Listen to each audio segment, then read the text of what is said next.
Hey there, and welcome to the Transparently Jordan podcast, where I'll be talking with a new guest each week, and we'll be covering topics in health, fitness, lifestyle, and so much more. So stick around and let's get into today's episode.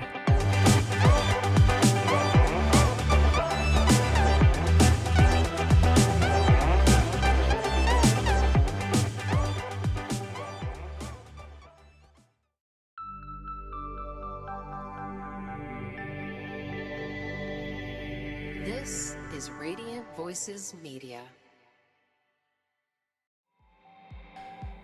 Pressure is just, you do it to yourself. So if you're going to go and, we talk about the backpack with the rocks, he's like, if you're going to go and wear the pressure, you're literally doing it to yourself because no one else is putting this pressure on you. And sitting with that, you know, not letting that thought ever leave and writing it on my hand, even to a point, just reminded me that when I was in that gate and you get let out and John Cena's music's playing and there's smokes and whatever, and I had like all these media people too because it was their first one that they'd done, and I was like, fuck, and I got Tia Toomey's like screaming at me. I was like, fuck yeah, let's go.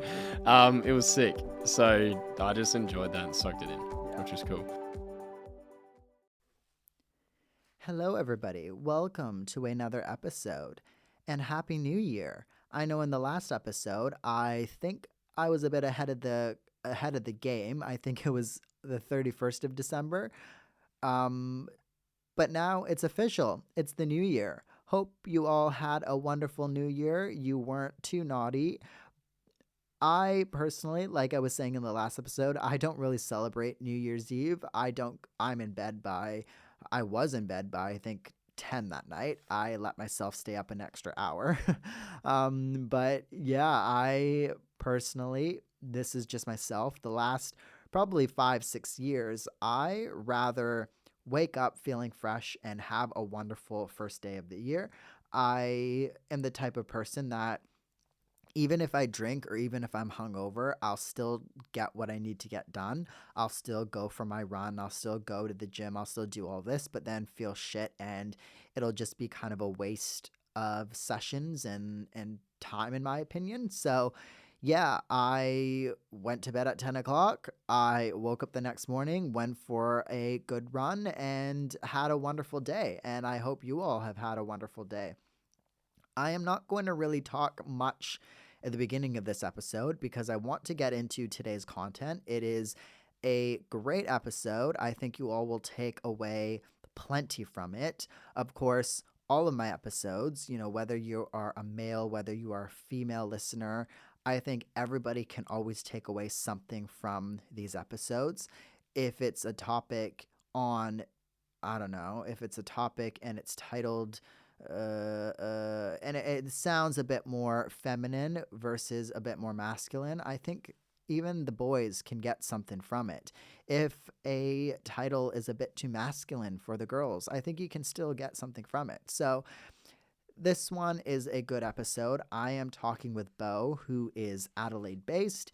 He has so many years in the fitness industry, and I loved talking to him about these topics in the episode because I think it's very fresh talking with somebody who has again multiple years in the industry and can speak to the changes that has occurred over the years, you know, the changes from 10-15 years ago to now. Because myself, I have also been in the fitness industry for a while.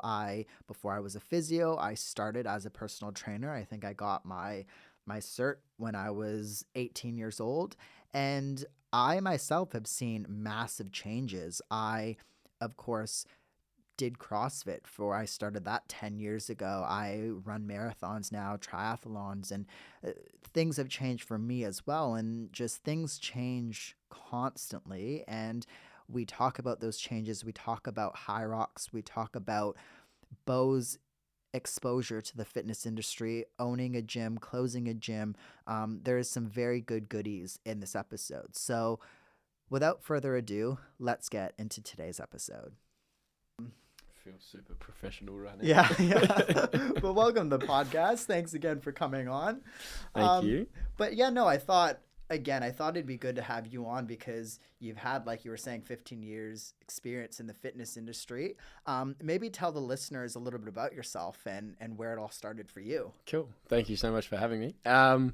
Yeah, basically I started actually learning not too far from here at Regency TAFE, which is cool. So 2009, jumped into a diploma of fitness, which is basically what could lead you on to potentially go down the uni road and all that sort of thing. So I was really interested in anatomy and physiology and all that sort of stuff. So jumped in, did my Cert 3 and Cert 4, which gets you the pass mark to get into the fitness industry, I guess, where it's group training into personal training. That took 12 months of like 5 days a week, pretty strict study from 8 till 4.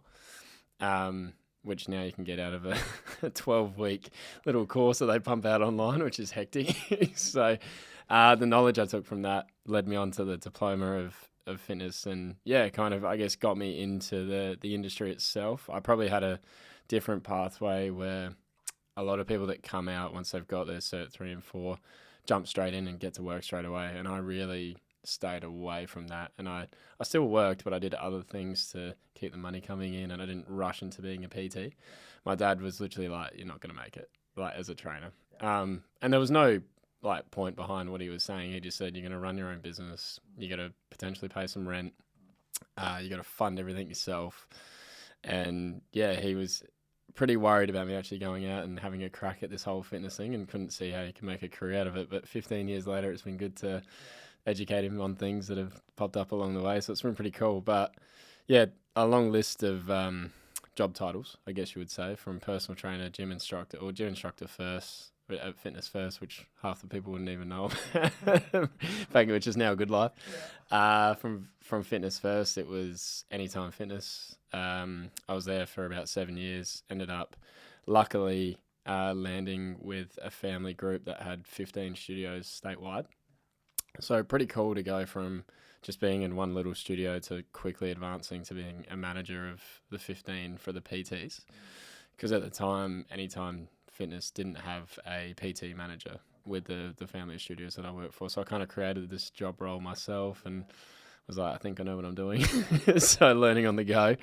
And that was cool. So getting to really help people build their own business and also therefore help other clients along the way. So built up to about 53 sessions a week was like my peak, and I was doing about 20 to 30 hours of management work on top. So I was working pretty hard, trying to save as much as I could, living out of my partner's dad's granny flat out the back. Yeah. So we were just doing what we could. But yeah, it was cool. I learned a lot, met a lot of people, and then probably got to a point where I was like, right, I'm ready to go and throw it all in here and have a crack. And yeah, I bought a franchise in 2018 officially. I was the longest drawn out franchisee that I've ever had to deal with, because I was so, not that I'm uncertain with things, but I take my time and I think I know my worth. So I was like patient with what I wanted to do. Being the first BFT franchise in Adelaide was pretty cool. So the brand was only 4 studios deep at the time. They've now got over 300 sites globally. They're huge. So it's a mecca. They dominated the group fitness market for a really long time. So I guess F45 and CrossFit were becoming pretty cool around that 2016 to 2018 mark. And then BFT slid in the middle, I think, personally, which is what I liked about it. And playing sport, all my juniors and stuff, I really aligned with the football philosophy and the sporting background that Cam delivered, the science behind why they did a lot of their programming. Anyway, it became a 6-year tenure there, which is pretty cool. So generally, franchise lands anywhere between 5 to 7 years. There's always like a protocol of like rolling on and continuing again. And I guess I hit my straps with as much as I could achieve under the one studio. I didn't end up.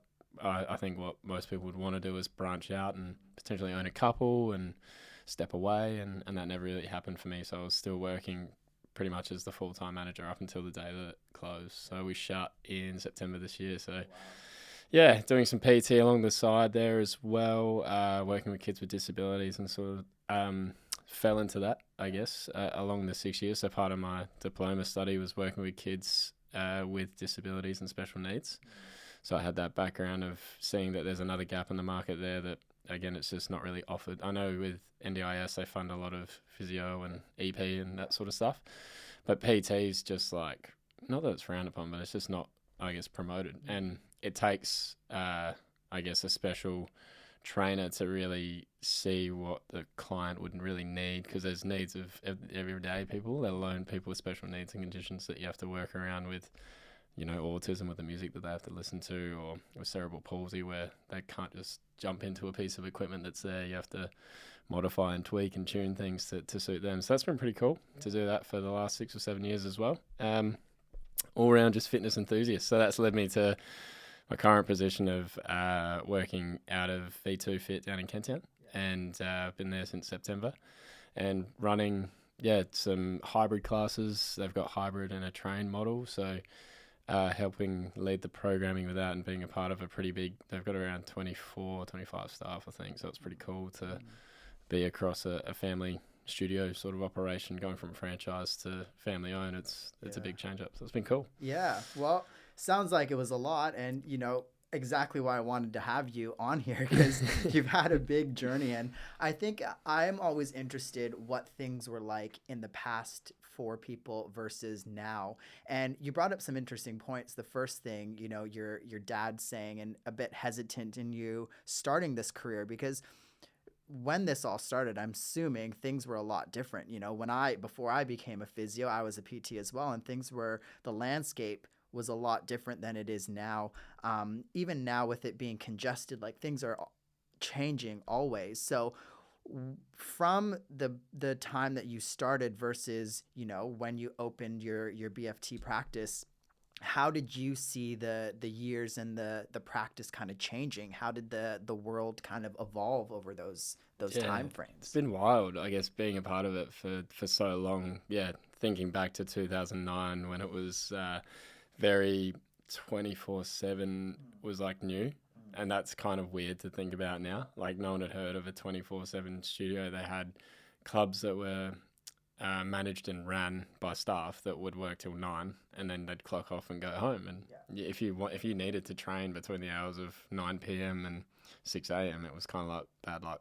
The gym's open as much as it can, but 24/7 wasn't a thing. And then the key tags and the cameras and the security and all that kind of came about. And anytime, again, being a franchise was one of the first ones that I kind of had heard about. I was like, oh yeah, they do this thing. And there was Jets as well. And I'm trying to think of other gyms that might have been around that time where, it was like, you can use this key tag and you can get in and have a look at that. And then a PT would need to, like we talked about, pay rent to work out of it. So the model's changed. It's still, to this day, that still stands. But fitness has trends of every year. There'll be like a top 10 where people are leaning towards with their training.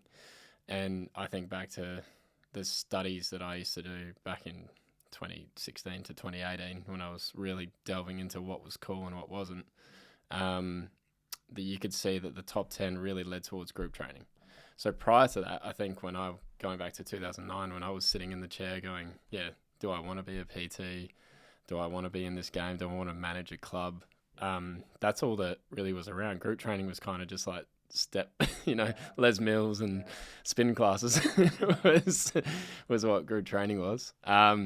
So you can't really say that was killing it. But then I think about EFM, like, that's the longest reigning, again, franchise sort of model that's been group training specific, that's been around longer than I've been in the game. So 20 plus years they've been around. And from what I know, you go in, your class just operates all the time. You just jump in wherever you want to. If you get there at 9:30 or 10 o'clock, you start whenever. And you can just go for it. So it's kind of turned into this group training, sexy CrossFit hybrid type model now in 2024. But it's had some waves. And that's, what's coming in the next 5 years. Like, who knows? I don't think anyone can see into the future. And that's the scary. I think what Dad was more referring to was fitness is scary because of the waves that it has. It comes in waves, and when you're on it and you're riding it, it's really good. But as we've seen through COVID and all that, things can happen where now you don't have a facility to work out of, and people that were online are probably like 5 years ahead of everyone else that wasn't. So that's one thing that I've always looked at is what's coming. Yeah. What's next. Yeah. And I think that's an important thing in the field, really, because you think of the key tag in the 24 hours. Like Australia, for example, is massively far advanced than where I'm from, Canada, because Canada, the 24/7 thing isn't even a thing yet.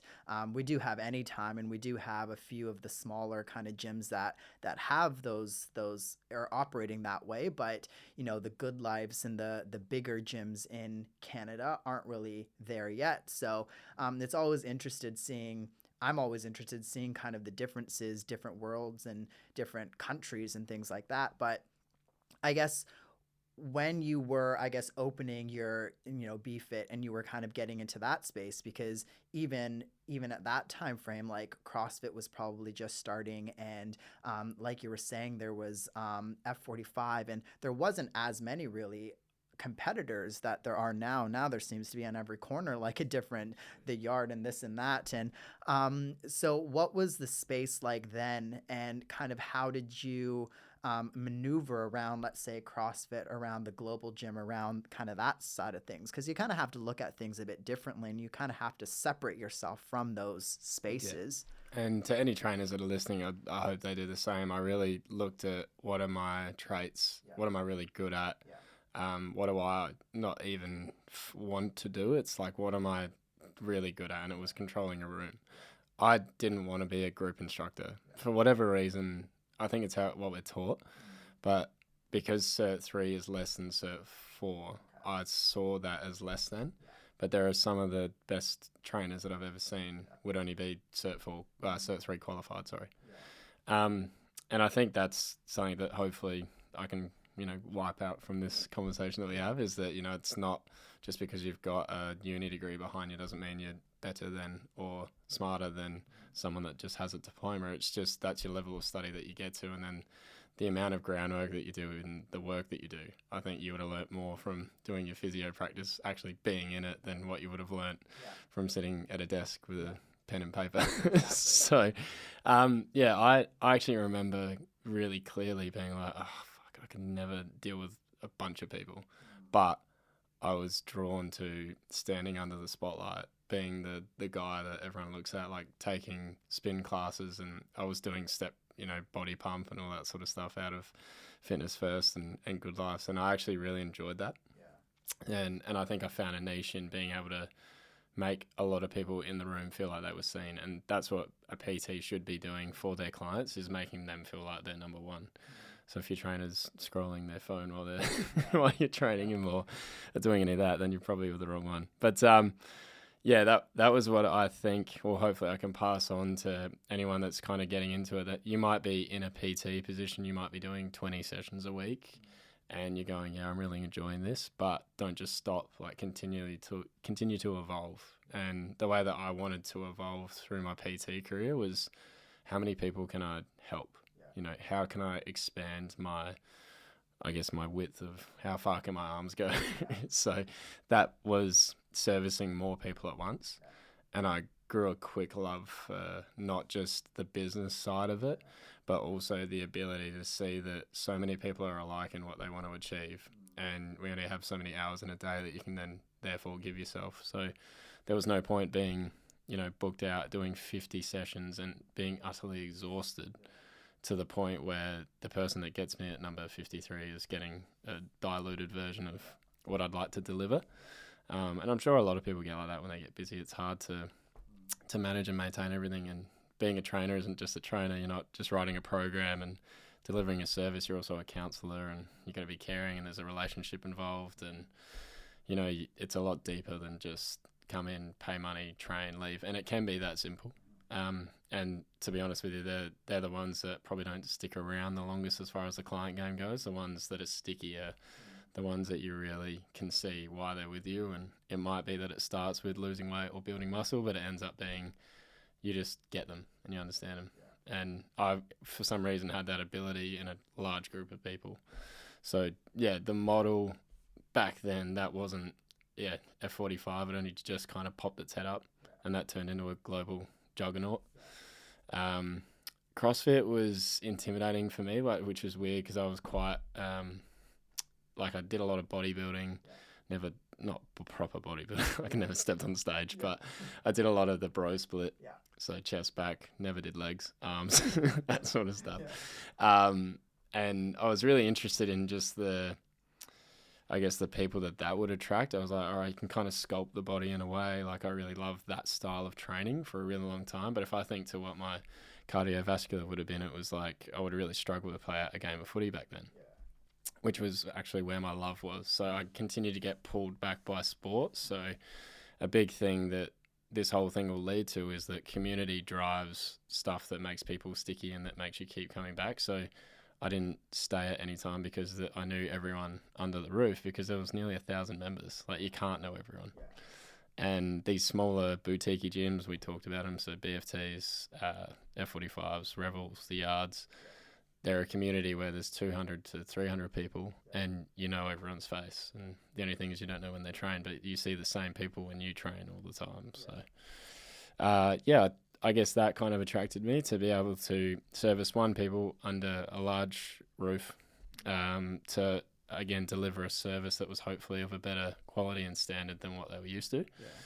And it just continually grows and evolves, I think. Yeah. Yeah, no. And I think that's an important thing, because like you were saying, when you're at a big gym like a Good Life or, a global gym, thousands of members, you don't know. You might see a face every day, but you could not talk to them for years. And I was the same when I did CrossFit.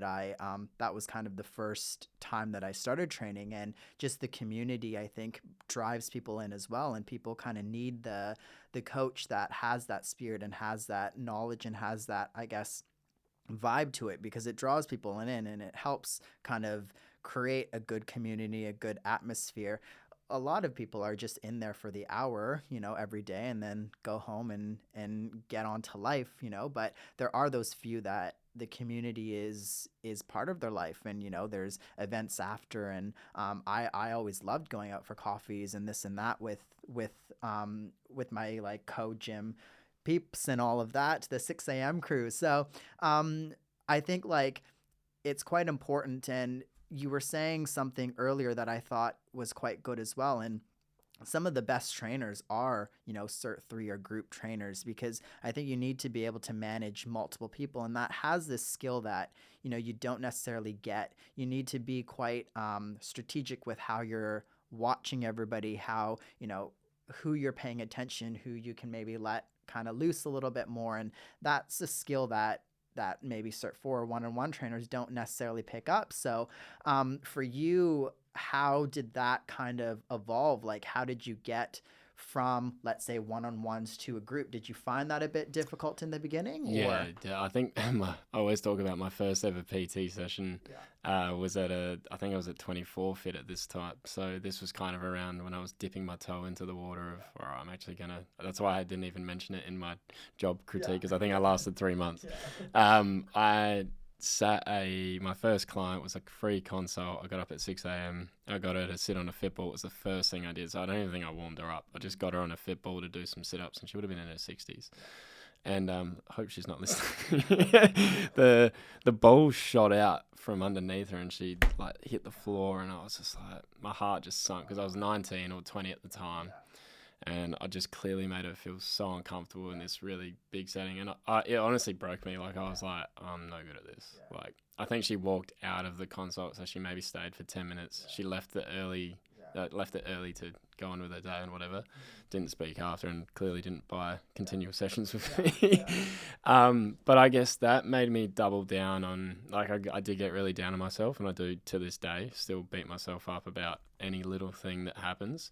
And I think that therefore makes me hold a really high standard of my training ability and ability to deal with people. The time that I kind of knew, this group thing's for me, I started holding boot camps. I think it was literally partly business related, but partly like I just wanted to get a bigger reach. So Kayla was quite big at the time. This was 2013 to 2015.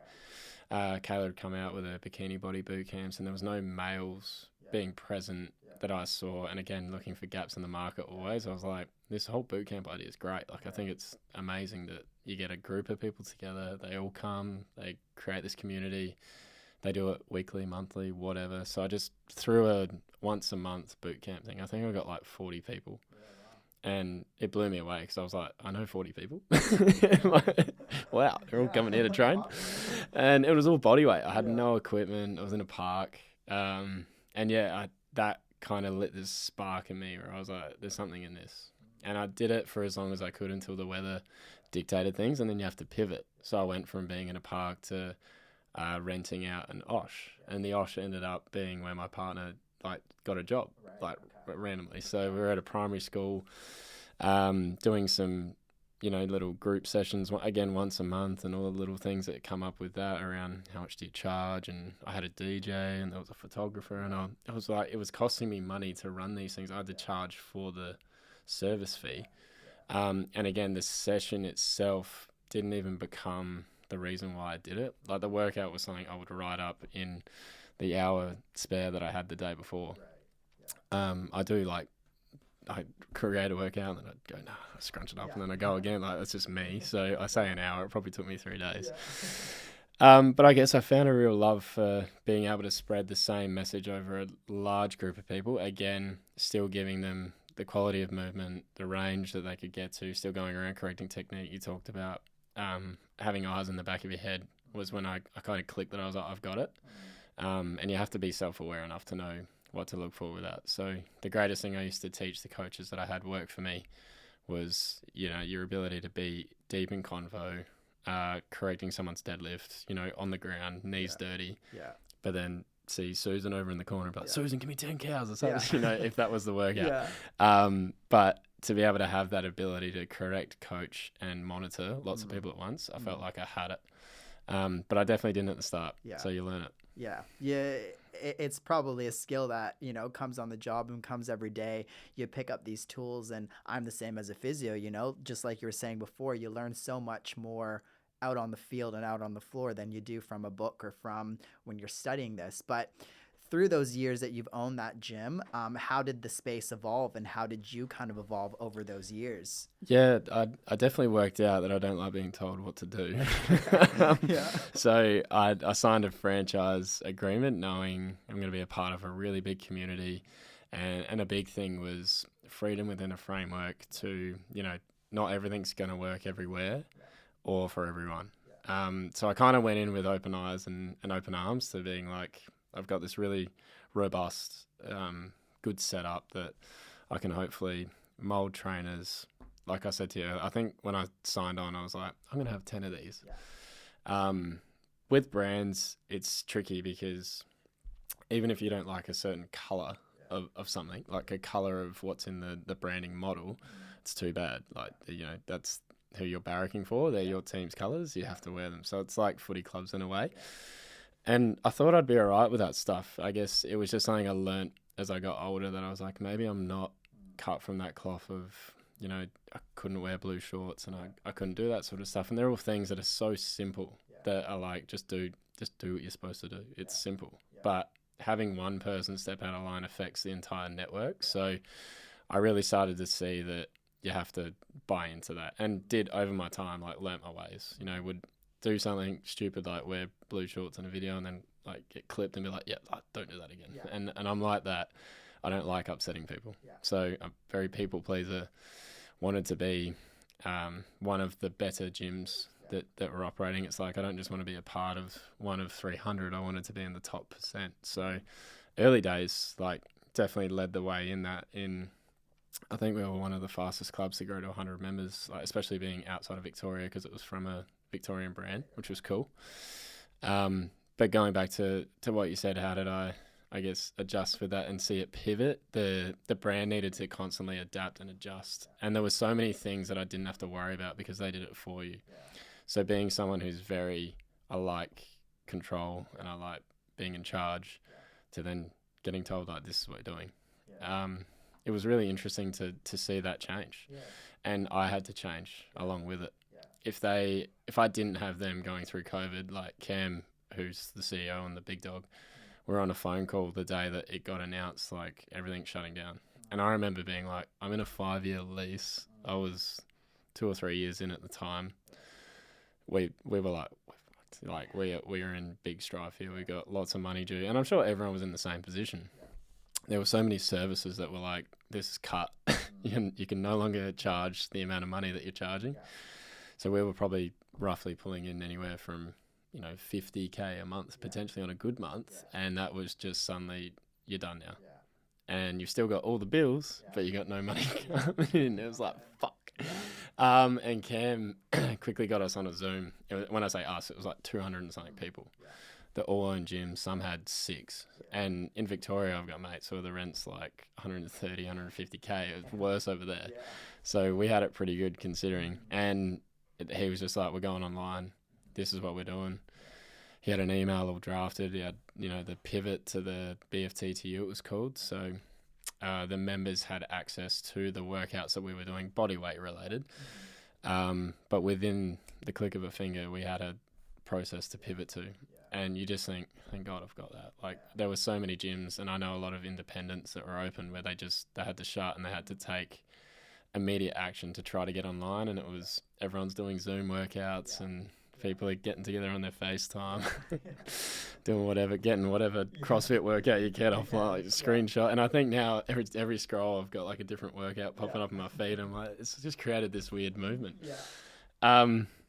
So yeah, I think there were things I learned along the way that were like me related, where I was like, I need to lean into a lot more stuff, where like back myself more, trust myself more, because there was so much doubt and fear, and it probably stems back to that. Listening to every negative, like thinking when I was playing footy, I didn't hear the 100 compliments I got about, you did this really well. I would only focus on like, you're shit at this. And that was what I learned a lot through my time of being a gym owner. You get feedback every day, and they're all rocks. Like, and the size of the rocks, some are little, some are huge. And you're wearing a backpack, and every time you put a rock in your backpack, your bag gets heavier. And my backpack was pretty fucking heavy.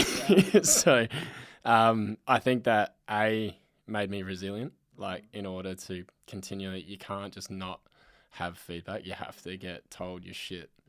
And you have to accept it and roll. Like, not everyone's going to be amazing all the time. So it was really cool to go through. Like, I'm so glad I went through that. And there's some of the hardest conversations and the hardest things I've had to hear. And I was part of a large network where, again, going back to who I am as a person, it's being the guy in the spotlight. And you're not in the spotlight anymore. You're just one of many.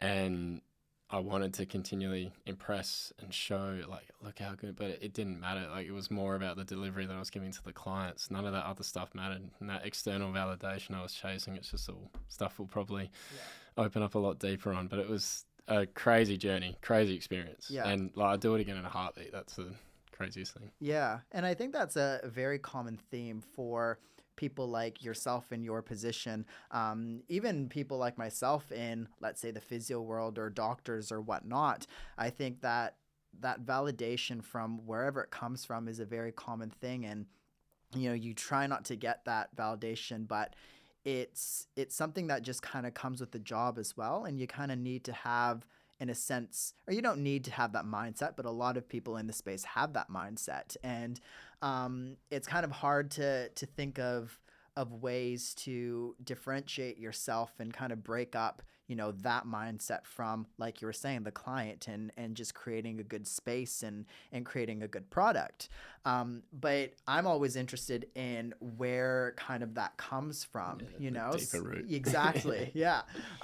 So I guess for you growing up and playing sport, it sounds like, and whatnot, did you find that you had to, you had that validation need from a young age, or were you kind of okay with being behind the scenes on a team and that side of things? Because being on a team is great, but you kind of need to be the teammate and you need to be that member of the team. You can't really seek out that I'm the star player or this and that. So how was it like when you were playing sport? I was always the fringe player. So Okay. I was never the guy that was like in the leading team. Yeah. And it took me a really long time to accept that. Yeah. I think there would be people that are probably listening that are going through it to now. I remember beating myself up, like almost not wanting to go to training. because I hated it that much. Like, it was torture. But I'm the one that was like, I want to go. So it's that hard, like, pull and push scenario of, you know, that you need to go to get better, to learn. And I would rock up every week and I wouldn't get picked. And I was trying to crack into, at the time, it was like 17, 19s at North Adelaide, so like SANFL league. And then I had mates that were playing league footy at, 16, 17. So I guess you look at that and you go, it can be done. So loved footy my entire life, like, was obsessed with it. I fell out of love with the sport probably because of the way that I went with it. I went down a different road, and that's just life. Like, there are some people that stick it out and play AFL and feel the exact same way. So whether it happens at a grassroots level or it happens at a higher level, I think it takes a certain person to make it. Like, that's what I learnt really quickly, is you just have to have, yes, you cut from a different cloth, not just talented, but like hardworking, get there first, leave last. And that goes the same in the business world as well. So it was like the guys that, or the trainers that didn't succeed were the ones that wanted to make $2,000 a week, but would only work 10 hours a week. And it's like, it doesn't really work like that. But unfortunately, West sold that dream. And that's fine. You need to learn that on your own. I could say it to every potential trainer that's listening on here, but they need to go and experience it to then go, fuck, he was right, And I was definitely through that with sport.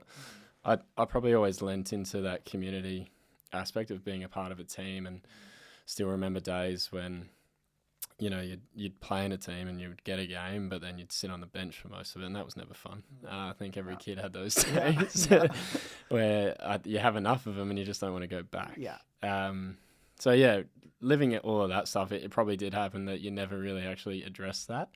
And I've never gone and spoken to anyone about it. It just happened, and that was just life. And I think that's in a lot of sports. And there's probably, families and communities across that have dealt with the kid that gets so upset where it becomes their life, and it can really crush them. It can be horrible. And it's not the coach's fault. I had amazing coaches, growing up. They were all, I think, really good at getting the best out of every individual, because, like I said to you, some of my mates played the highest level possible in all their chosen sports, but there's a drive in me to always want to be up there with the best in whatever I do.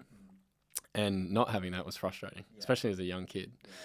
I let it go when it's just this weird transition of, like, you start to, I guess, go through like 15 to 18, you go into puberty and you start going into, like, the gym becomes this big thing. I think that's when what I really could have used as an asset to build me up to be a better player, I use more into, I'm sick of this shit, I want to go do this. And there's probably a lot of people that get like that, I think, because you can't really, from a fitness standpoint, in my mind, there are people that are amazingly aerobically fit that can run 30 kilometres, 40 kilometres, and then go and train chest that day. But it takes a special type, and you have to have time to be able to do that as well. And through that time in your life, you're at school still, or you're going to uni, or you're studying, or whatever it is, or you're working. And when I was doing those big days, my training became the least effective that it ever was, because I was so focused on business. So moving out of sport, seeing pretty clearly, I was like, I'm not going to be able to make money from this. I went into what's going to actually get me to move out of home and to tick all those big boxes that you want to do, and it led into work. So definitely have all those traits, which I think we're going to talk about HYROX a little bit later. There's been this itch that I haven't been able to scratch.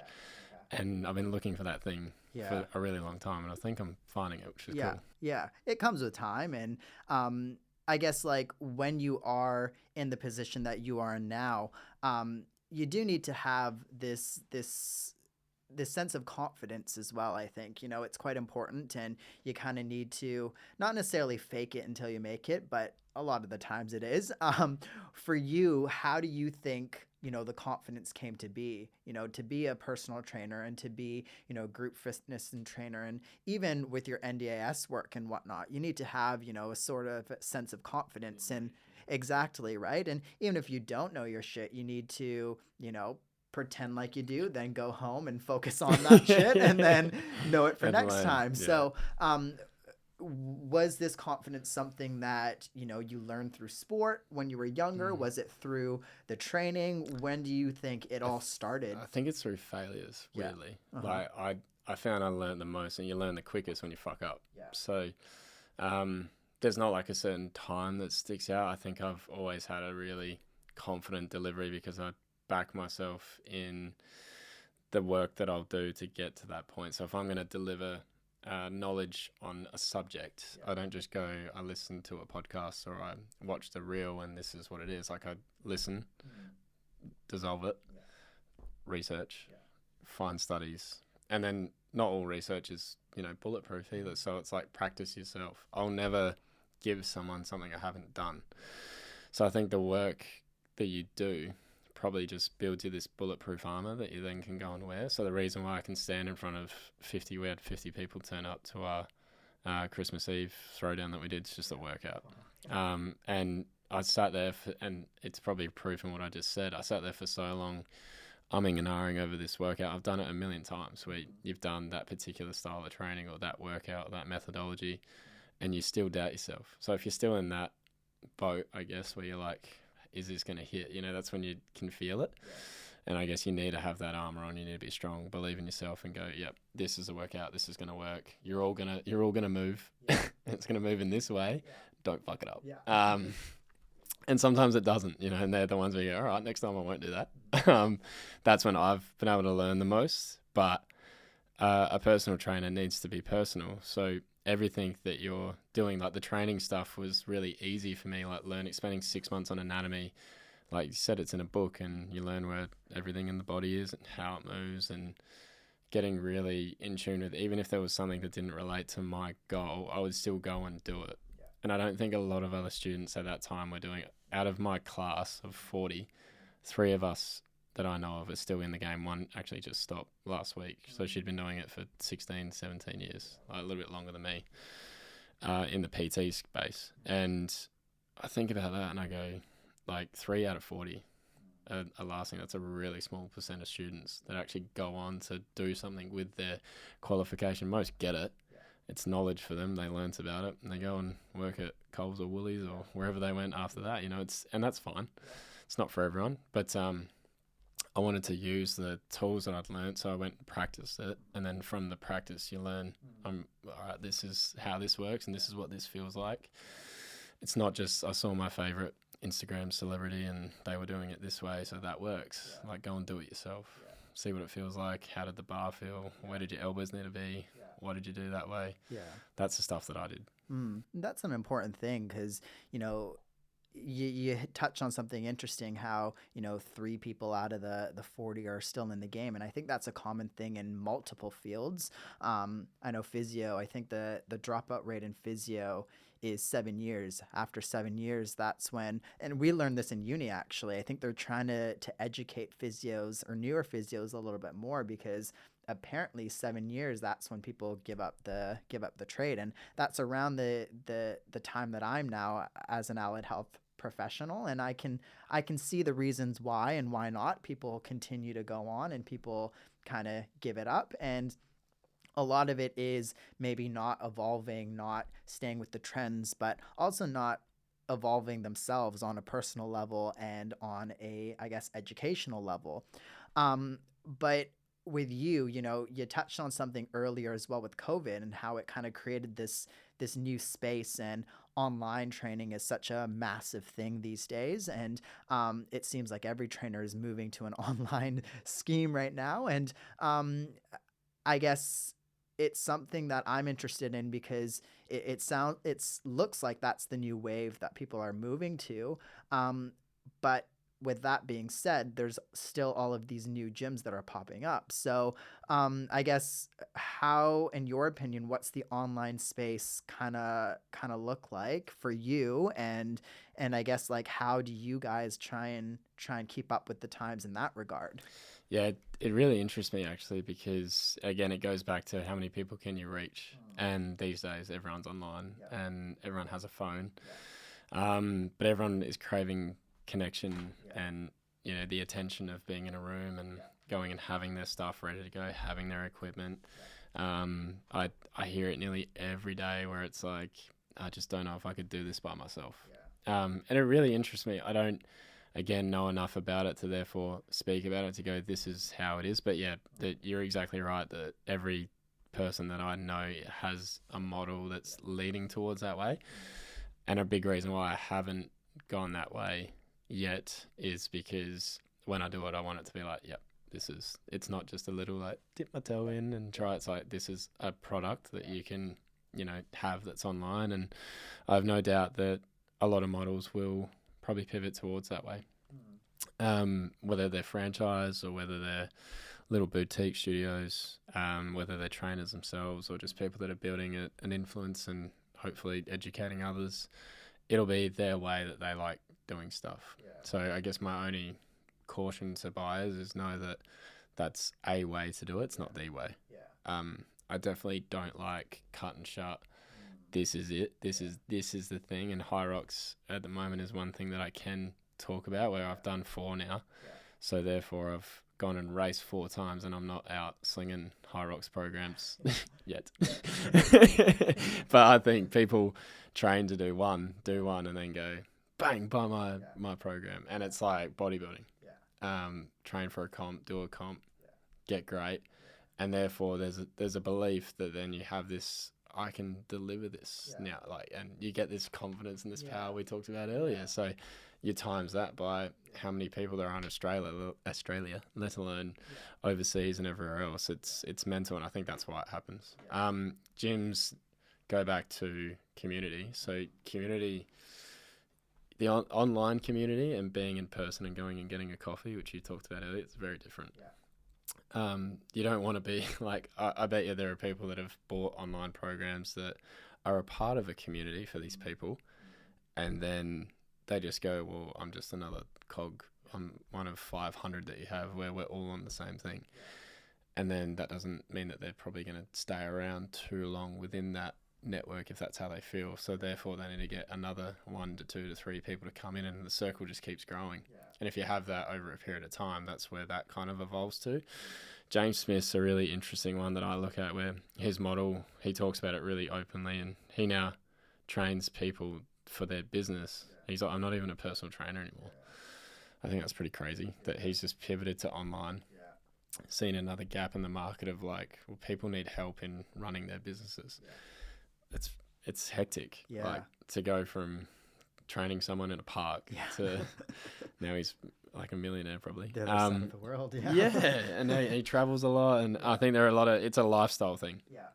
So again, going back to like, I don't know enough about the online space to go, this is where that's going. I think there are amazing pros to it that I, for one, only look at and admire. I definitely am jealous by the ability to, I wish I could stay at home and be with my son, flat out, where I'm like, I just have to jump online and punch out a few workouts. I'm like, fuck, imagine that. Yeah. Would you create the same buzz that I feel like I get with people? I don't know, because I haven't tried it. I mean, I would try to deliver as best of a product as I would if anyone's just dipping their toe into online or just starting to bring people on. The workload that you would have to give to them should be something that you would want to receive yourself. And that's all I always go back to. It's like, am I going to give someone a workout I haven't done? Or just because that's for their, like, and I'm literally talking about the person that's completely polar opposite to you. Or we talked about the NDIS stuff. It's half the time it's not even about the workout that they're doing. It's just about them feeling like they can come into a safe space, exercise freely. I couldn't write that up, send it to their carer and go, hey, can you deliver this? It just wouldn't work. A, they wouldn't do it. B, that much shit happens and changes within the session that you can't control. And I think that's what's missed. It's like I'm someone who, going back to do what you say you're going to do and, deliver a service that you've done. The only app I've been able to stick to is Facebook and Instagram. and they're not even helpful. They're just consuming, and it's like a drug. But like Headspace was an app that I tried. I think it lasted 10 days. And that was actually to help me like get some clarity and go through that meditation sort of stuff, because I just couldn't switch off. I was so on all the time. I lasted 10 days. Paying this subscription thing, I'm like, I don't even fucking use this thing.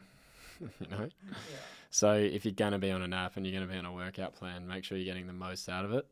And if you are one of 500 people that, if I one day, go into the online world and I've got 500 people, I want to make sure that they all feel like they're a part of something that's bigger than just one of the cult, you've got a system and a workout, and when your race is, and you're delivering that service to that person, and then they're ticking the box, and they're probably paying a more affordable price than, and it all comes down to that. Yeah. Yeah, and I think that's a lot of people listening can appreciate that. You're dipping your toes in a lot of these fields, which builds that bigger toolbox. But I think it's very common for you hit something earlier where people will do their first HYROX and then get so invested in the next day there's this program, right? But it's already becoming this overly saturated field, and then you have these people that haven't taken the time to actually learn the process and learn the ins and outs of it, and then there's probably that's what creates the garbage out there, and it's hard to differentiate when you are creating this product for people to purchase. I think there's this responsibility in a sense to to create something that people can benefit from, and I think that's the reason why a lot of trainers and a lot of physios and a lot of people kind of are like, oh, well, why am I losing all of these clients? Why am I not retaining these people? And it comes down to that quality and to that, building that community and that relationship as well. And that's one thing, like you mentioned, that they struggle with online is building that community. And it's a hard thing, but I think it comes with practice, like you were saying. Now you closed the gym after the 6 years. What got you from then to where you are now? Yeah, it was a pretty wild time. Of 2024 was like dips and flows. If you had asked me at the start in January, like what I could kind of see in the headlights, what was coming, probably ducked my head under like what I would have to go through personally and professionally, because I had to deal with a lot of I'm a failure, and again all that stuff we talked about earlier that came back up of like, God, I suck and I'm really no good at this. When I've actually been in the game, it's not like I'm out of the game. I think I was a free agent for 4 hours, and I had a position that was like, hey, we want you, which was pretty cool. It's like to be wanted was nice. This is probably not me so much as the people that follow, but the I guess where I'm at now is I dealt with it's just a part of life. Like it's a chapter. It's not this thing that defined me. It wasn't like it was just my time was up. Like any business, you want to sell, and that was the goal. I started BFT to not just own 10, but to sell the business, to move on, and to go to the next thing. And for the first time, I think it's not like it just didn't sell and then that was it. It was like, I actually can't tell you. I couldn't sit here openly and honestly go, this is the next thing, because I'd be doing it. I don't know what the next thing is. I think another wave is coming. And when I say wave, it's like in fitness, it's waves. We talked about it, every 5 to 7 years, there's something. What it is, I just don't know. And I think that's where I was at. I was like, for me, it's not continually running a service where I felt like I was almost doing a disservice, not only to myself, but my family. I was trying to show up. Showing up's a big thing at the moment. But make sure you show up and show up. And it's like, all right, well, be honest with yourself. Are you? And I probably could have been in a better place to, I was just at peace with it. Like I just wanted to be, more in control of what I was delivering. With a franchise, you deliver the program that's provided, and I loved it. Like I did train the program. I did get into the gym as much. I was there every day. Even on my off days, I'd go in and I'd do it. There was up to like 16 different programs. So the variety was like, I loved it, having so much to do and to play with and to tweak. But I guess I just kind of worked out. I was like, I've run my race. So it's someone else's turn to take over. And from that, I saw this world that I hadn't seen, where for so long I was like, no one understands, or no one really appreciates it. And I went through this whole phase of like a month after it had all happened, where I still had people messaging me like in different states and in different circumstances, like, I wouldn't have met this person if it wasn't for your gym, who's now their partner. And I wouldn't be in the position I'm in now if I hadn't have gone and been with what you did, and you've got me to where I am now. And that really hit. I was like, holy fuck. I really got to receive all the stuff that I probably just ignored for so long, because it's not like it wasn't there. I just, for whatever reason, again, deer in headlights, was so caught up in all the other shit of managing staff, making sure that everyone was happy, which is a job in itself. Members happy, staff happy, franchise happy. Yep. Tick, tick, tick, tick. What about Beau? No, like that guy. Going through that and then coming out the other side, I really battled the first 4 weeks of being, I guess, not an operator. So I think my voicemail was owner operator. I was an owner operator for so long that you go into this world of, okay, like now you're back to this other version. It's not like it's less than, it's just you're in a different bus now, I think we call it. So I had to learn my position on the bus, and finding a love for one of my mates said to me probably about 2 years ago now, it was my first like HYROX event was in 23, and I didn't, like we talked about earlier, like what is it? I think my best mate at the time, he's still my best mate, I shouldn't say at the time, Lukey was like, come and do this workout with me out of this random gym. It was in like January 23. And I was like, all right, I'll come with you. And he sent it to me, but I was like, didn't really read too much into it. Jumped into it. It was fucked. I was like on the floor, just like gas. It took an hour. I was like, what the hell was that thing? It was just like this spiral. Like, he was like, you're doing this, and then you're doing this, and you're doing this. And I'm like, what? I'm back running like 8 times. And I was like, what the fuck? But I love the feeling you get when you run, like which you would know, the endorphin rush you get. And it's just like, it's this hit. And to get that mixed with exercise, I was like, this thing's cool. And it was a really tough workout. It binned me for like the next 2 days. And I fell into the love of like, I want to learn more about this thing. So again, like anything, I don't just go, that was January 23. I did my first like sim, we'll call it, a simulation of the event, which wasn't it. I don't even know if it was the full thing. It probably was, knowing Luke. But I just remember it put me on my fucking ass. And then the event popped up that they were coming to Melbourne, and I was like, cool, like let's go do it. Body Fit were a very big, I think they were the main sponsor. So lots of promotion, lots of programming leaning towards it. And I just went and did it, and we went really well. I think we finished 7th in our division. So there's lots of different divisions, which I won't bore you with, but for your age group and for your choice that you enter in. So we did the doubles open. There's doubles open, there's doubles pro. Pro wasn't around then, it was just open. There's solo, there's mixed, so you can do it with the partners, teams of 4. So there's all these different tiers. And anyway, for our particular event, I can't remember the amount of people. It would have been over an event of like 3 to 4,000 people were at this thing, and we finished 7th. And I was like, that's pretty cool. I think we got 57 something. And I was straight away like and anyone who's done a HYROX will know the feeling. The main things that stuck out to me was I was like, there's a lot of people doing this thing. Like you're not just one person running around a track. You've got hundreds of people doing it, and it's like, it's exhilarating because you're like, fuck, everyone's in their own race. They're so worried about themselves, they're not looking at anything else. There's spectators.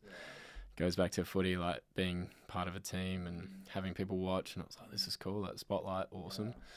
You go into this tent, it's called the Red Bull tent, and you're in there and they played like John Cena music and they hype you up for like 5 minutes, and I had like goosebumps, and I was like, what the fuck? And then fitness is a funny thing because like footballers know footballers. So going to this big event where people flew in from other states, like I saw mates that were in Queensland that had come down, and you reconnect and you just have this time that you're there with them where you see all these people with like-minded stuff. And it was just, they were the big things for me that I was like, this thing's fucking sick. It's a thing. Like, what is it? And then went and did more research and kind of fell into it. So that's led me to where I am now, is that I've now done 4 races. And that's what I do now, is I'm not this, I was actually thinking about it in the car on the way here. I refuse to call myself an athlete. I refuse, because I'm not, until I get paid to be an athlete. But I've fallen in love with something that I've loved for a really long time, is running, which we barely even got to talk about. Recently ran 85 kilometers from Victor Harbour to Glenelg, and wouldn't have been able to do that without this love and desire for continually wanting to push myself. And also support and help people around me, which is what that whole thing was for. And to go with that, HYROX is that thing now that it pushes me. So I can constantly challenge my times that I got. I can better myself in different areas. There's times that I've done which aren't the result that I've wanted, and you just got to get back up and go again. So that's what it's taught me, is it's that scratching that itch at the moment, which is cool. Yeah. So that's kind of where I am. Yeah. Oh, that's awesome. Now, let's get into HYROX. I think I was mentioning in the beginning, I started CrossFit 12 years ago now, and CrossFit is something majorly different than it was then, and it sounds like HYROX now is that next thing, really. I remember 12 years ago it was CrossFit. A lot of CrossFit games have been doing the HYROX events now, but to the people listening right now that don't know what HYROX is, what exactly is it? Where do they get started? Kind of give a little bit of a cliff notes of what HYROX is. Yeah, try and bundle it all up. Yeah. The minute I start, when someone says, what is it? And I start, I watch their eyes just go like, Yeah. it's like they go off for the fairies. Yeah. It's 8 kilometers of running. It's actually more than 8. When you add up some things which I'll talk about later, which are called the rock zone, but there's 8 individual kilometer efforts. After each effort, you have what's called an event. So the first event is a 1,000-meter ski erg. The second event is a 50-meter sled push. And the weight for what I do, which is pro, is 205 kilos. And it can change based off your tier. So opens, like getting into it, just want to do an open. There's probably more people that do open, so it's actually harder to place really high there, because if you think about the volume, Melbourne in 24, like literally 2 weeks ago, had 10,000 people. And of that, the wave that a few of my boys did that I'm like training and coaching for had like nearly, I would say comfortably 700, 800 teams of 2.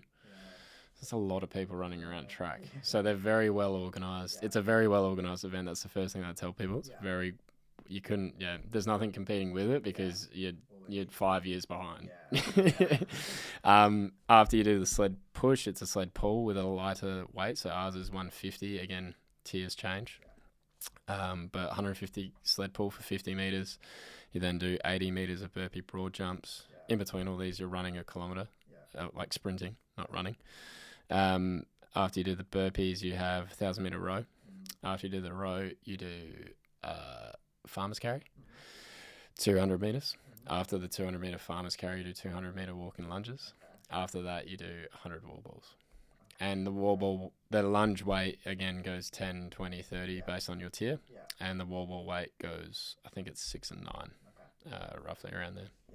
I don't know if it drops down to 4, it might. But yeah, the 9 kilo wall ball, the 30 kilo weight on the lunges, that's where I've found this is my bug. Like, I could go and train and do open and try to run really quick, but I like being at the elites use the pro weight. And there's a thing called an elite 15. So the 15 fastest in the world go and race around a track. And there's money involved, and it's like, this is cool. So yeah, nowhere near that am I, but I've done enough to be around it and watched enough that I'm like, this is cool. This is keeping me busy for now. So I have said 3 times now, I'm not doing another one. And then I finish the race, I'm like, oh, when's my next one? So I finished Melbourne after I've been training since, I want to say April. I didn't even know I was doing Melbourne until after Brisbane, which is hilarious. So I did Melbourne with my best mate in June, July. Then I did Brisbane in August, and I got hungry after Brisbane because that was my time that I was like, I wanted 55, and I got an hour 2, which was still great, but I was like, I really want 55. And James Newby and I just connect and just bounced off each other, and we're like, let's do Melbourne. And it just became this big thing. So I went from training to like, fuck, I'm all in now. So let's go. So training for that and trying to do the run was really tough. But again, going back to doing hard things, like I loved it. I love being in the hole and the cave, I call it, where I'm just in you're in the fire and you're in the furnace, and just I will chase that because it just gives me rush. Like I sound like a crazy person, but I just love it. But I guess when the adrenaline's spiking, because I think back to my CrossFit days, and it leads on to my next question. You're in a stadium, and I don't know what the HYROX stadium's like, but you have people around cheering you on, and the adrenaline's pumping, and it sounds like they get your adrenaline pumping right away. But I guess what's the feeling like when you're when the start line, the minute you start, what kind of it is it like for you, and how is your mindset around there? Because it's a different feeling from you training in a gym versus you have people left, right looking at you. You have people all around you. It can be quite daunting, and sometimes too people do, I guess, don't come to the challenge with that pressure. But what was it like for you? Yeah, I raced in my toughest race, I would say, was my most recent, because they held the first ever Elite 15. So it was like people flew in from Germany, from all across the world. I think it was some boys, the UK boys, had to travel like 28 hours, then stay somewhere for 24, then try and race. Because this spot up for grabs was to race in the 15 fastest in the world in Chicago next year. And that's what was up for grabs for the top 3 that got it. So I was really like, I'm so out of my depth here, because James is he's a CrossFit Games athlete. He won the team games this year. So I looked at him for like, you got to carry me. We're doing this together, but you're carrying me. And he was like, man, like from a running point, I probably had him on bits there, but we just merged together really well. He kept me so calm. So going back to what does it feel like? My first 2, I had like, goosebumps, and like the adrenaline like rushes to me, and I'm such a bull out of the gate. I sprint. And I just go because I just need to get away from everyone, and I go to the front of the pack and I just run. Trying to hold that for an hour is really hard. So James looked at me and he goes, don't let him go. He just was so calm. So like I like doubles, so doubles is my jam. I'm looking at potentially doing my first solo, which is daunting for me, but I'm just going to remember all the stuff that he told me, where he's just like, just let it go, let it happen, run your race. And that's all I would tell someone is, you're in this big room with potentially hundreds of people that are coming behind you, and up to 50 maybe teams or people in your heat, but it's your race. Like no one gives a fuck about you. With all due respect, no one cares about you because they're so worried about themselves. And I think the group that I was in was like, they were so fast that I just had to just let it go and go, we'll just see what happens. And that's the best race I've ever had. Like I had the most fun. Apart from my best friend's going to kill me when he hears that. I raced with him first, and that was a feeling of like, we came second in our heat and 7th overall, and that was like a really accomplishing feeling of like, fuck, we did it. Like, and that was, so I remember my smile was like huge, but as far as how I felt in my own performance with James, was just so calm and chilled, and that made me race better. With before, there's all this pressure, and James said something about pressure is just, you do it to yourself. So if you're going to go, and we talk about the backpack with the rocks, he's like, if you're going to go and wear the pressure, you're literally doing it to yourself, because no one else is putting this pressure on you. And sitting with that, not letting that thought ever leave, and writing it on my hand, even to a point, just reminded me that when I was in that gate and you get let out and John Cena's music's playing and there's smokes and whatever. And I had like all these media people too, because it was their first one that they'd done. And I was like, fuck. And I got Tia Toomey's like screaming at me. I was like, fuck yeah. Let's go. It was sick. So I just enjoyed that and soaked it in, which was cool. And that's what I would tell someone is, when you get let out of your first race or your 10th race, and now that I've done a couple, I know what's ahead. So I brace myself for it and then go into it. But if you don't know, like your first one, you're just going to be like, holy fuck, and you're going to run to the front and you're going to gas yourself out. So everyone, it's a common thing where everyone watches what everyone else does, but the people that always go hot from the start it has to catch you. No, it doesn't matter who you are, how fit you are. That lactic acid doesn't hold no prisoners. So I used to be like, if you're not at the ski first, you're last. So that was my I lived by that. And I quickly got out of that line Yeah. of thinking. And that's probably a very common thing. I think back to my CrossFit days. I think I was quite similar. Hot right out the gate, and then you red line and you crash right very quickly. I think. I think a lot of it's in any sport really. When I started my first marathon, I remember thinking back to 3 years ago when I ran my first one versus like this year when I ran my 11th. It was a lot different, and it sounds like you learned through the experience, and that's a very common thing. Um, Tell me about the run that you just did. Yeah, pretty mental. So Yeah. Robert, it wasn't my run. My very close friend Robbie Lippett raised $136,000 for the Little Heroes Foundation. So touched by the story of the Little Heroes with how they moved from a cancer space to a dementia space. He was pretty blown away by, didn't even know childhood dementia was a thing. And he wanted to do something big to raise eyebrows, to not only get some donations, but to also challenge himself. And I was the second person he rang. So he rang a good friend of his called Lawson, who's also a good mate of mine, who has a PT background, and was like, yep, I'll jump on this thing with you. This sounds cool. Let's run from Victor he had this crazy idea, run from Victor Harbour Jetty to Glenelg Jetty in a day. And Rob didn't run. I would still say he doesn't run. Didn't run. He didn't have any of the gear. He barely, if I'd tried to train him, it was always arms.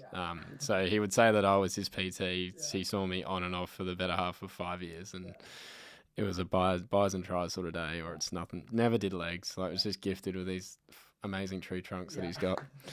Played soccer his whole life, but never ran for more than 5 kilometers. And he goes, I want to do this thing. And he told me about it. I was like, I'm not letting you do that alone. Fuck. That would suck. Well, I'll do it with you. When is it? December 1st. This was in April. I was like, yeah, we'll be right. So I didn't think at the time. I was like, 80 Ks. I've love Ned.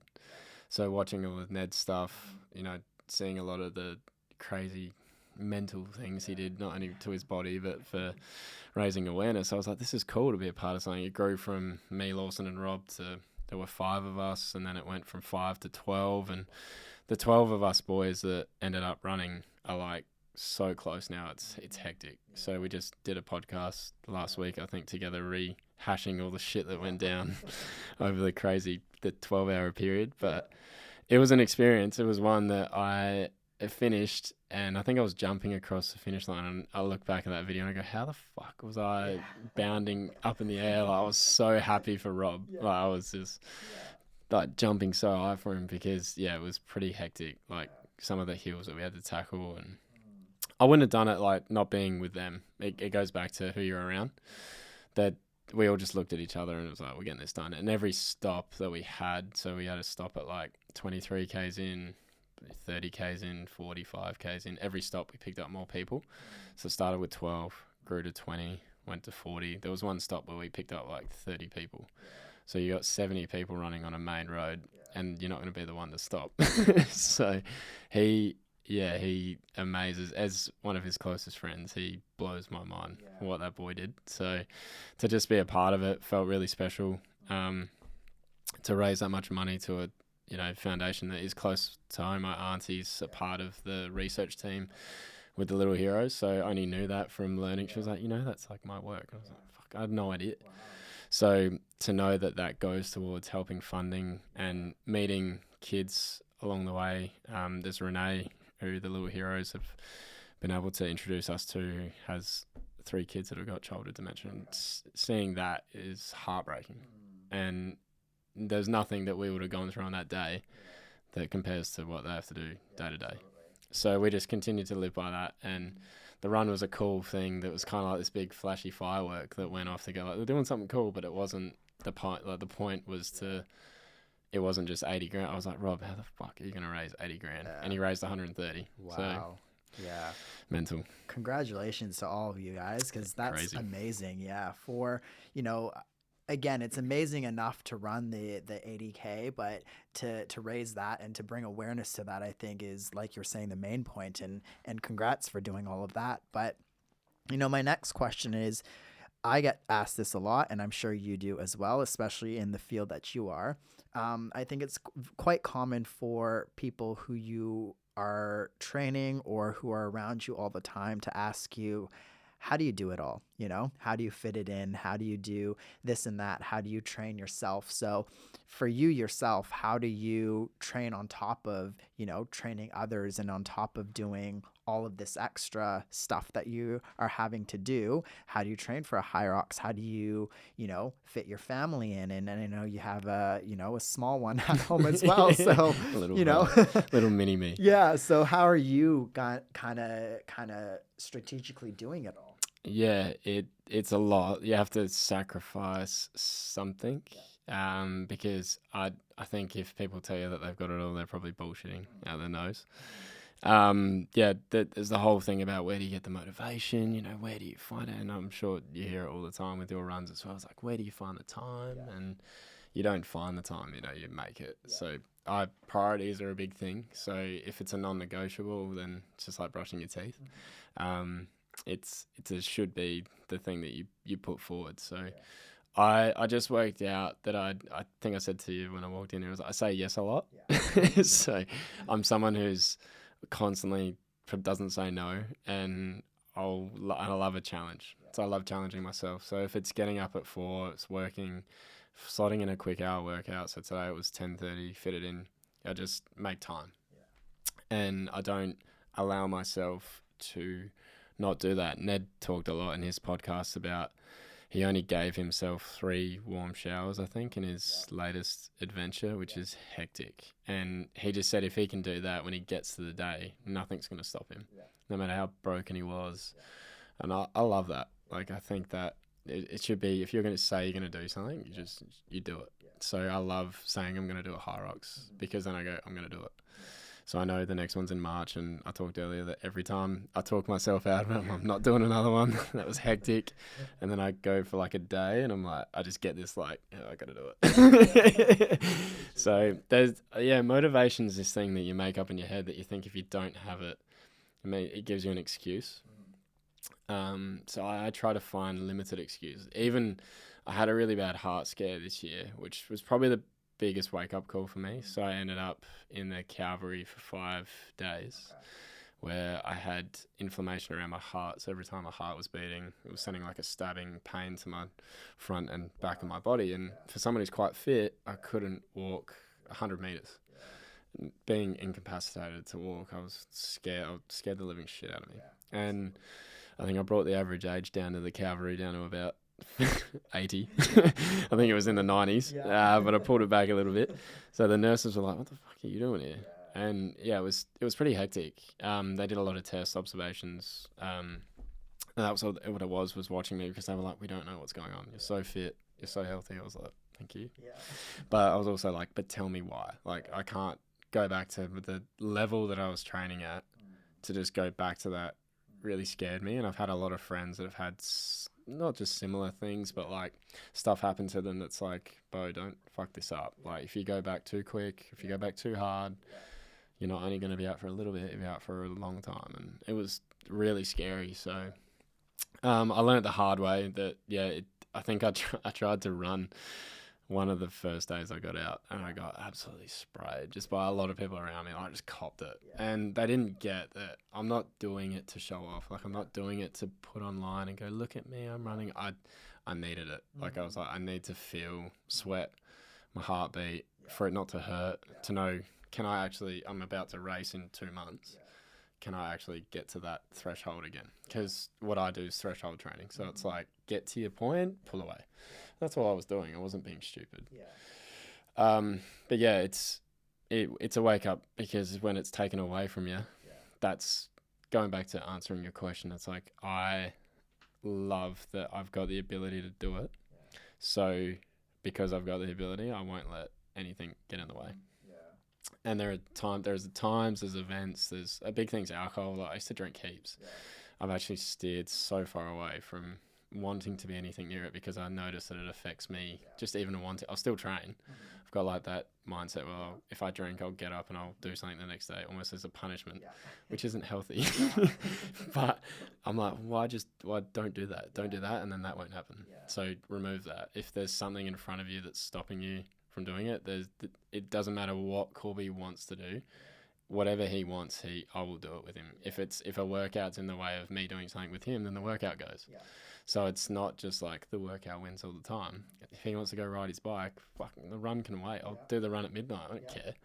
So that's my mentality and focus. And hopefully that helps people make that decision to take the first step or to get to that next gym session or whatever it is. Yeah, those are very good points there. Like, priorities are key, and I think setting out your hierarchy and what is a priority for you is quite important. And you touched on when it's taken away from you, that kind of also sets off this thing. I know last year as well myself, I was in hospital and I had this emergency surgery, and I just finished the Sydney Marathon. I was in some of the best shape of my life, and similar to you, I was in the QEH, and they were kind of like, oh, there's a 27-year-old in here? Like, what the hell? Like, going on here? Exactly. But, when it's taken away from you, and when you're trying to, you go from 100 to not even be able to walk down the street, it kind of sets your mind in kind of a spiral.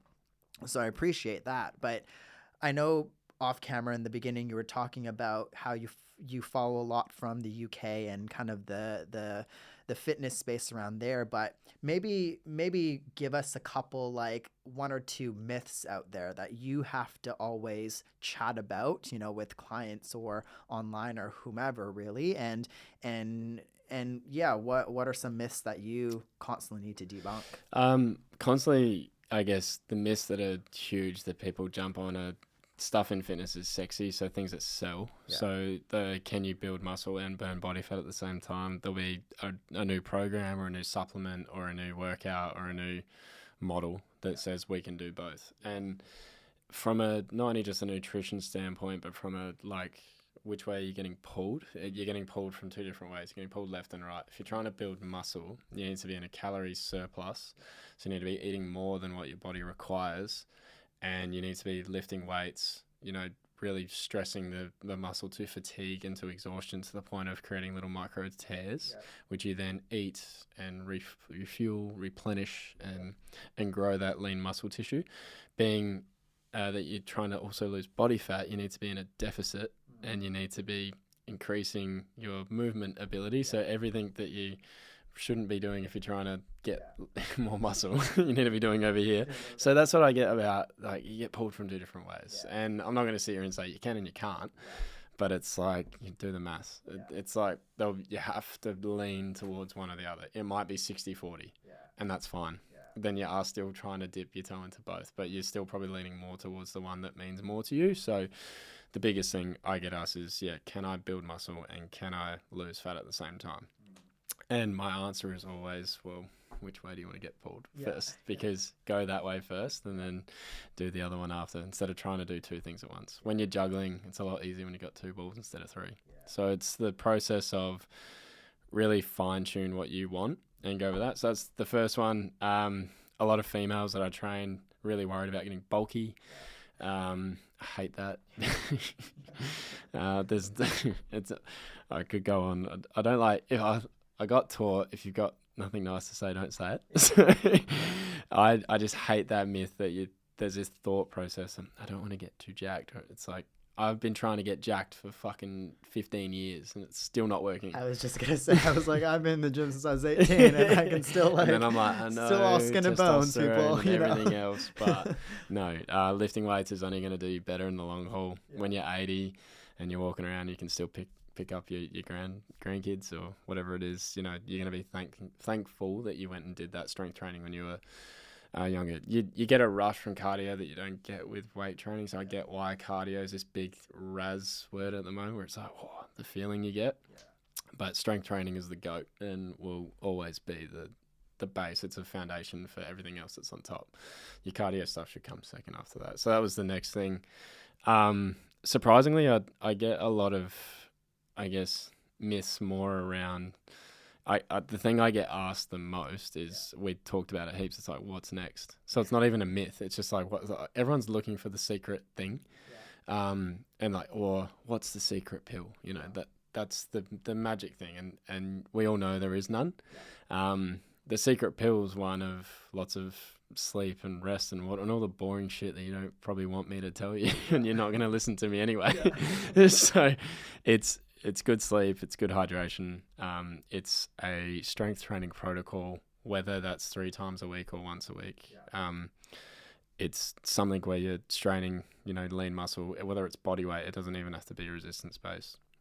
Push-ups, sit-ups, squats at an absolute minimum, all the way up to a 5-day bodybuilding training split, whatever.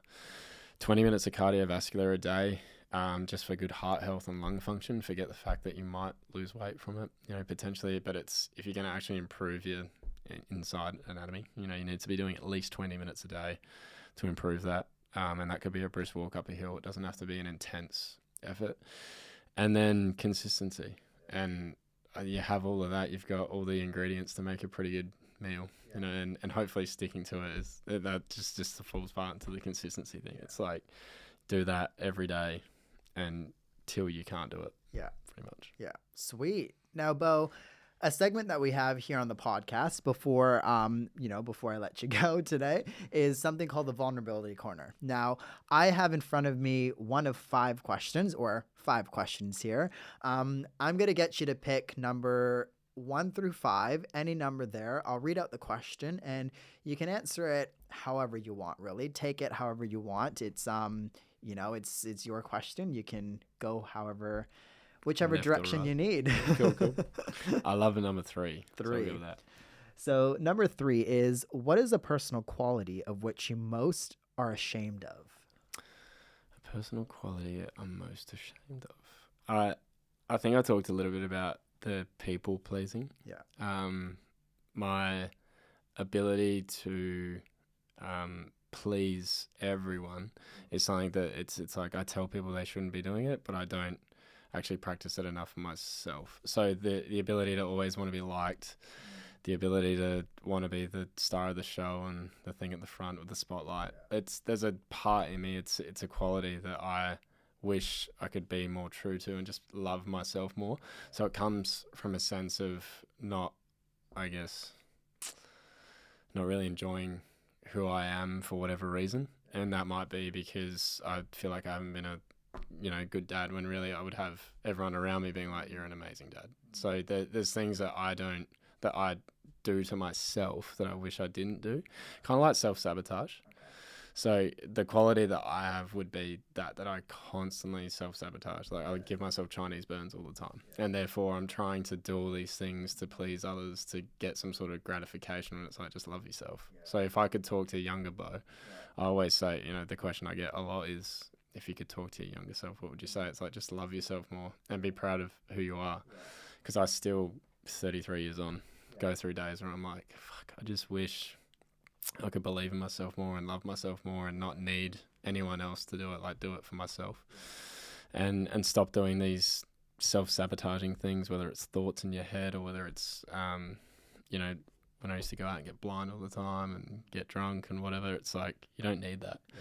Just find it in yourself, and then you don't need that stuff. Sweet. Awesome. Well, hopefully that helps. Yes, absolutely.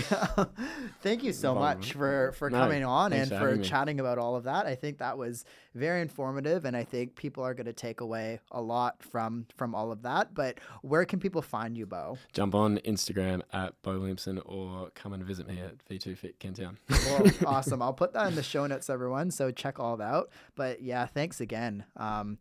That was awesome. Appreciate you. Alrighty, everybody, and that is it for today's episode. I want to thank you all for tuning in. Once again, I do mention this on every episode, but thank you all for doing it because it means so much. If you're on Apple Podcast, hit that 5-star button review. If you scroll down, you can see those stars. Hit the 5-star. It takes 10 seconds. It really helps the podcast out. And it shows support to the guests who have taken their time coming on the podcast as well. So thank you all for doing that. Thank you all, any old and new listeners, for tuning in once again. I will talk to you all in the next episode. Hope you all have a great rest of your week.